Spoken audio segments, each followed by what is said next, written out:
Podcast original de Grupo Linke. Nordeste Podcast.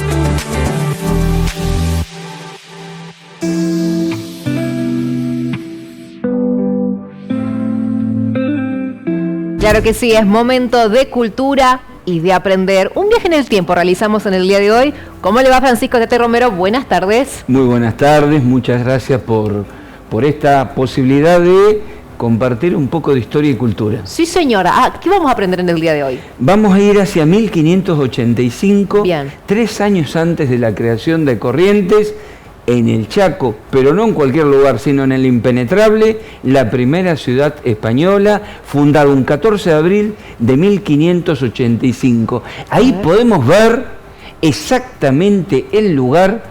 Y esa es una tapa del suplemento La Chaqueña, Diario Norte. ¿Por qué dice Concepción del Bermejo de la Buena Esperanza, sí, la ciudad perdida?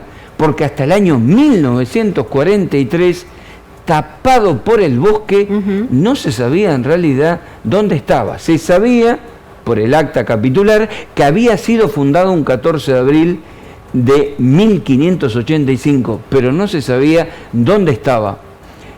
Ya vamos a descubrir ahora quién fue el que produjo el hallazgo. Si te parece, en la segunda placa vamos a ubicar a la audiencia dónde está precisamente lo que se llamó por mucho tiempo las ruinas del kilómetro 75. Sí. ¿Por qué las ruinas del kilómetro 75? Porque está a 75 kilómetros de Presidencia Roque Sáez Peña. Está exactamente a 30 leguas de la desembocadura del río Bermejo en el río Paraguay, a 25 kilómetros de Tres Isletas, pertenece al departamento Maipú, jurisdicción Tres Isletas, 38 kilómetros al oeste de Pampa del Indio y 38 kilómetros al sudoeste. Una zona estratégica. Exactamente, de Juan José Castelli. ¿Por qué fue creado ahí?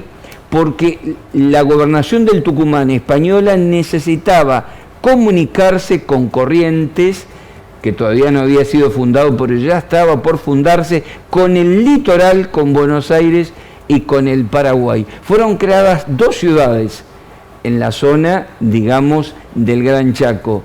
En el Impenetrable, Concepción del Bermejo de la Buena Esperanza. Y en Salta, Esteco de Talavera o Talavero de Esteco. Talavera de Esteco recién fue descubierta en el año 2000 en Salta. Y en el año 1943, un arqueólogo aficionado, un comerciante, Juan Alfredo Martinet, descubre, porque estaba obsesionado, era arqueólogo aficionado, y desde temprana adolescencia dijo: yo voy a descubrir dónde está Concepción. Y lo hizo. Del Bermejo. ¿De Sáez Peña el arqueólogo? ¿O no? Exactamente. Mejor dicho, había nacido en otro lugar, pero vivió durante mucho tiempo en Sáez Peña. Hoy el Museo Antropológico Regional de la Facultad de Humanidades dependiente de Historia se llama Juan Alfredo Martinet.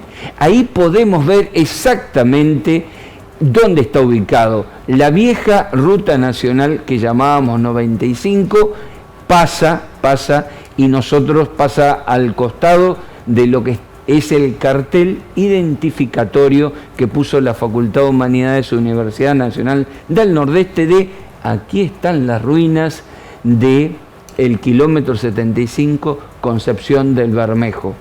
En otra placa vamos a ver lo que es la reconstrucción que hizo un gran arqueólogo, profesor en historia, Eldo Morresi, de el caserío. Estamos hablando de una población que tenía 6.000 habitantes estimativamente, 1.500 en lo que era el centro. Había un cabildo, te quiero contar. Primer regente del cabildo fue Hernandarias. Había una iglesia, había una proveeduría, había determinados lugares inclusive para la administración de la justicia y el caserío. Pero la pregunta es: ¿por qué estamos hablando de lo que fue para los cronistas el lugar económico más importante del Río de la Plata?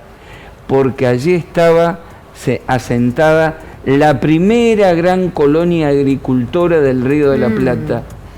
en las crónicas del fundador Alonso de Vera y Aragón, que le decían cara de perro, A la pucha. sobrino del fundador de Corrientes, Juan Torres de Vera y Aragón, así estaba la vista aérea. ¿Ellos del Paraguay? ¿Cómo? ¿O no? ¿Ellos del Paraguay? Ellos venían, eran españoles, Ajá. ambos, pero venían desde Asunción Bien. del Paraguay. Bien, Ese es Juan Alfredo Martinet en las excavaciones de 1943. Pero volviendo a esas son las muestras de lo que se encontró en las excavaciones. Es una imagen del actual Museo Antropológico Regional de la Facultad de Humanidades, que está en la planta baja, e invito a que puedan visitarlo en horarios de atención de mañana y de tarde. Es fantástico. Esa es una vasija de agua. Se encontraron muchas vasijas gigantes de agua. ¿Quiénes eran los pobladores de Concepción del Bermejo, fundada un 14 de abril de 1585?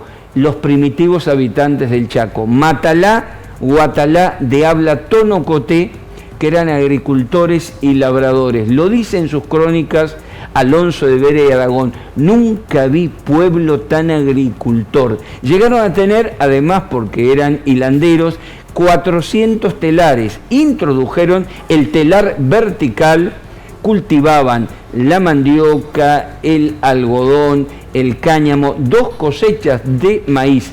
Esa es la imagen en un dibujo de representación de cómo llegaron los españoles a Concepción del Bermejo, que duró hasta 1632. Y hubo un problema: el sistema de encomienda, que era el trabajo esclavo, hizo que se rebelaran indígenas que no estaban sometidos a la encomienda, sobre todo cuando muere Alonso de Vera y Aragón. Esa es una imagen recreada de la fundación a orillas del río Bermejo, porque separaron a las poblaciones y algunas las mandaron al Tucumán. Eso originó un gran revuelo y van a aparecer en el cerco de Concepción del Bermejo entre 1630 y 1632 los futuros protagonistas de la historia del Chaco, los guaycurúes, sí. Avipón,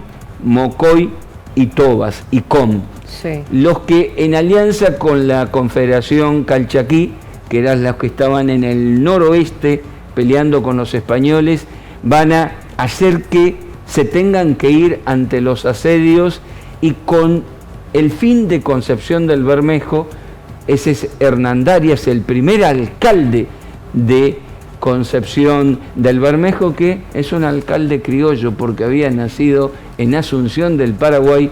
Con la pérdida de Concepción del Bermejo muere el Chaco agrario. Esta es una primicia que primero la da Marcos Altamirano, luego Ramón de las Mercedes Ticera. El Chaco agrario no empieza con los inmigrantes en el siglo XIX, existía con los Matalá, con los Huacalá de habla tonocoté, que son los primeros habitantes del siglo XVI y XVII. Que después no pudieron repoblar, ¿verdad? No pudieron volver de Corrientes para acá. No pudieron repoblar porque los guaycurú habían conquistado el caballo. ¿Sabes cómo lo robaban? ¿Cómo?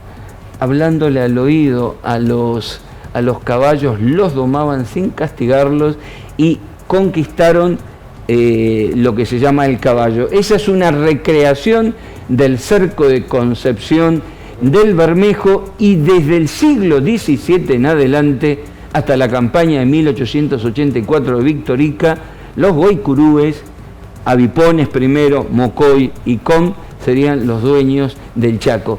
Pero bueno, esto es Concepción del Bermejo de la Buena Esperanza, fundado 3 años antes de Corrientes, apenas 5 años después de la segunda y definitiva fundación de Buenos Aires. Existió un Chaco agrario y fue indígena. Con mucha historia, con mucha presencia también, y me gustó esto. Tengo una última duda. Sí. ¿Puede ser que después de Concepción del Bermejo quedó el poder o la gobernación dividido por el Paraguay y por La Plata? Exactamente, ese fue muy bien estudiado. Ese fue uno de los motivos de la caída, porque cuando el rey Felipe III de España dividió la gobernación y adelantazgo del Río de la Plata entre Asunción y Buenos Aires, y a nosotros en Concepción del Bermejo nos mandaron con Buenos Aires, estaba aislada de su centro natural de protección, que era Asunción. Ajá. El otro motivo fue desmembrar la población y mandarla al Tucumán. Eso originó que los guaycurúes, que no querían la esclavitud, sublevaran a quienes Matalá y Guacalá eran la razón del desarrollo económico. Eran agricultores, eran labradores y eran hilanderos. Hermoso nuestro Chaco, hermosa nuestra historia. Muchísimas gracias, Francisco. Gracias a ustedes y bueno, por suerte queda todo este material en YouTube y nos queda para seguir recorriendo el Chaco y contando de dónde venimos. Nordeste Podcast. Los mejores momentos de la radio de tu vida. Nordeste y vos. ¿Conectados? Siempre.